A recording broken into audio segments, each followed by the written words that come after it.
Hi guys, it's Darlene and welcome to my kitchen. Welcome to another week of low carb lifestyle change. Notice how I didn't put what week it is because honestly I don't want to keep track.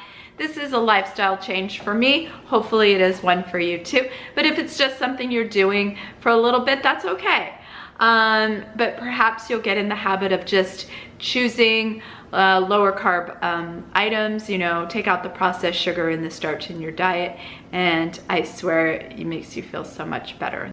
Since Easter is just a few days away, okay, how do you go about having Easter brunch or Easter dinner or Easter lunch? This year I chose to do it so that I can be in control of the food. Now, obviously the majority of my family members are not on low carb. They should be, but you can still have great food and a lot of choices for those of us that are doing it. So for instance, I'm just gonna run through the menu for you real quick to give you just some general ideas.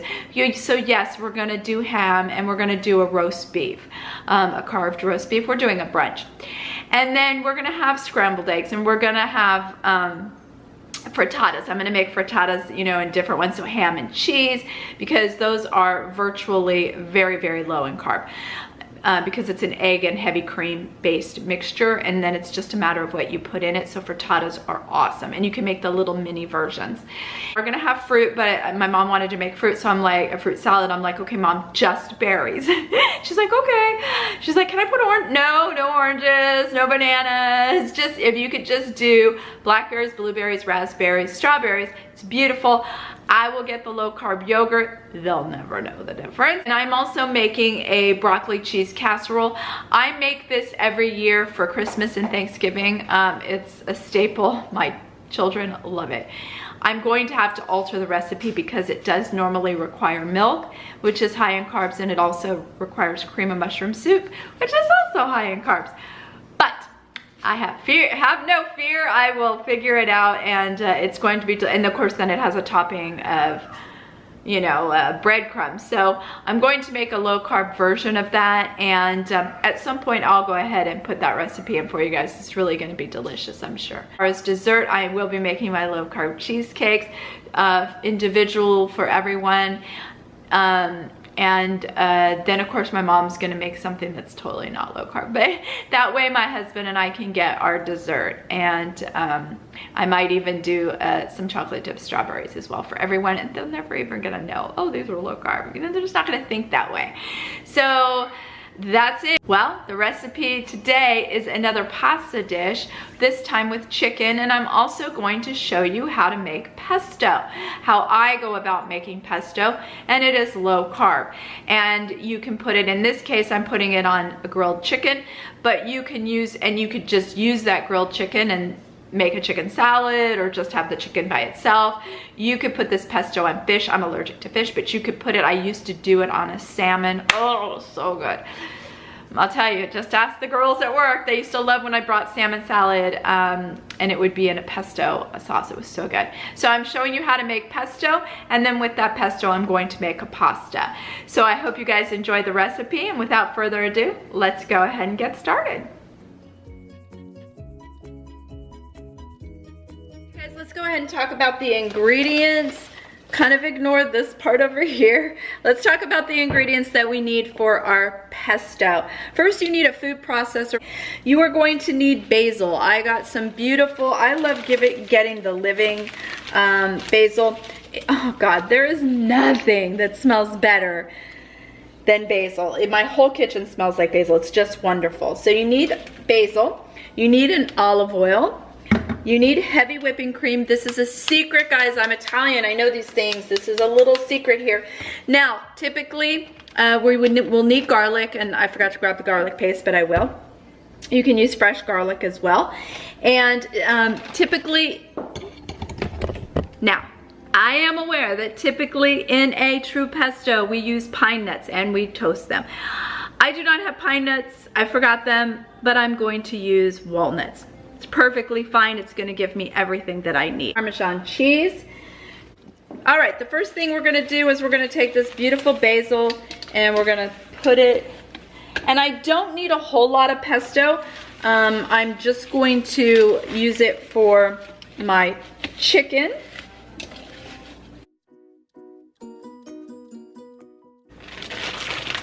the nuts.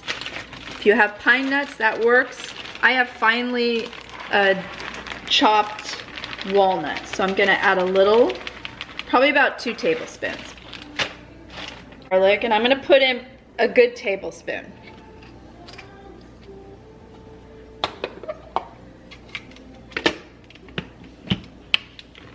Okay, I'm gonna turn this around.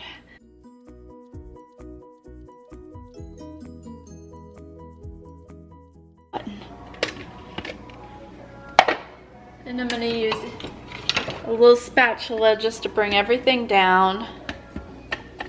Oh, a touch of heavy cream.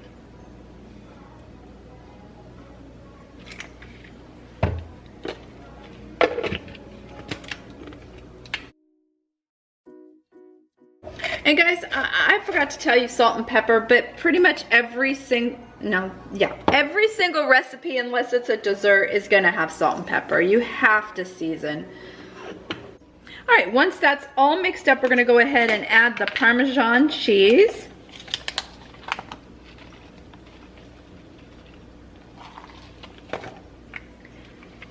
And we're gonna give it another little mix.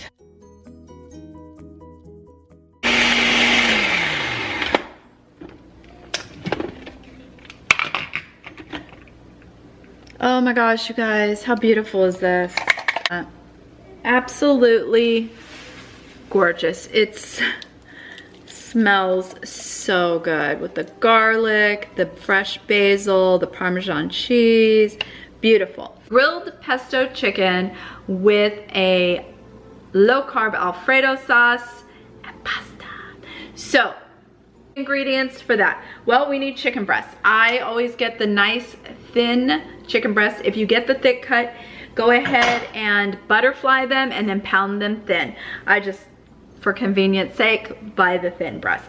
You need your pesto sauce, mozzarella cheese for sure, mushrooms, onions if you like red onions, white onions, heavy whipping cream, spaghetti squash for your pasta. You can see I've already cooked this one because a lot of times, guys, what I do to save myself some time, if I'm gonna cook one, why not cook 2 and then save it? So I had this the other day. So if you haven't seen any of my other videos, you're going to go ahead and put this in a 350-degree oven and until it's shriveled, and you can poke a knife in it and it comes out with ease. And then you just cut it in half and take out the seeds. So let's go ahead and get started. The first thing I'm going to do, let's get down here with my chicken. I put my chicken in a baking dish, and I am just going to go ahead and just spoon some of the basil onto the chicken, maybe about half of it. I'm gonna flip these over, and we're gonna get the other side. In the refrigerator and let it absorb all those flavors for about 30 minutes.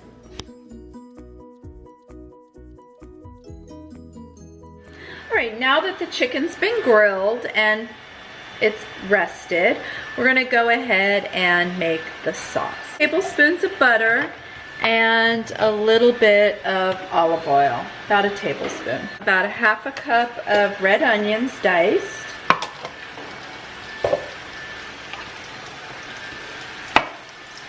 And I just have some little mushrooms that I'm gonna cut in half. If they're bigger, you can go ahead and cut them in 4s.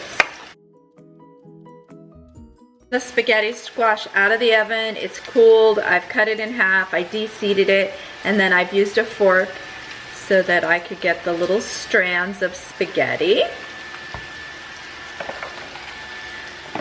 And I decided I had some grape tomatoes left over, so I decided to go ahead and I'm gonna add, what do I got here? About 10 of them. And if you just lay your hand flat and then take a sharp knife and then just start here and just go along the tomatoes.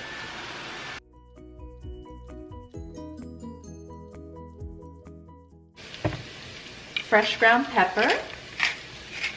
Add the tomatoes. And then I'm just gonna slice up some chicken breast. I like my chicken really finely sliced. I'm gonna add a little bit of garlic paste. Okay, I'm gonna chop up 2 green onions. And do you remember the leftover pesto sauce that we did yesterday? I'm gonna go ahead and add what was left into our mixture. Then I'm gonna go ahead and add the spaghetti squash. I'm gonna add the green onion in.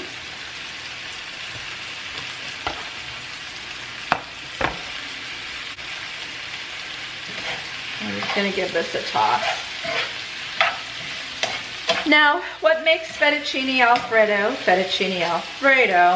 is a roux, which is made with flour and butter.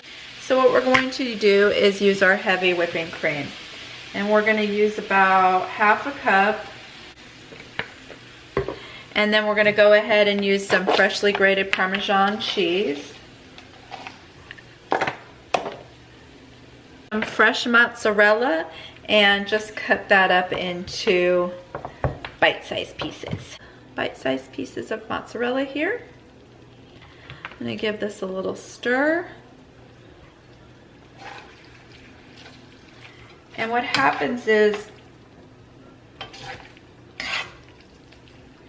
that beautiful heavy cream and the Parmesan cheese make what will look and taste like an Alfredo sauce. Now there's a secret ingredient that I forgot to tell you guys about, and that is nutmeg. If you don't have nutmeg, it's okay, but this is whole nutmeg. Nuts. Just show you that there. So it kind of looks like a little nut. And you just have a microplane and you just grate that special warmth and beautiful flavor. Isn't this looking beautiful?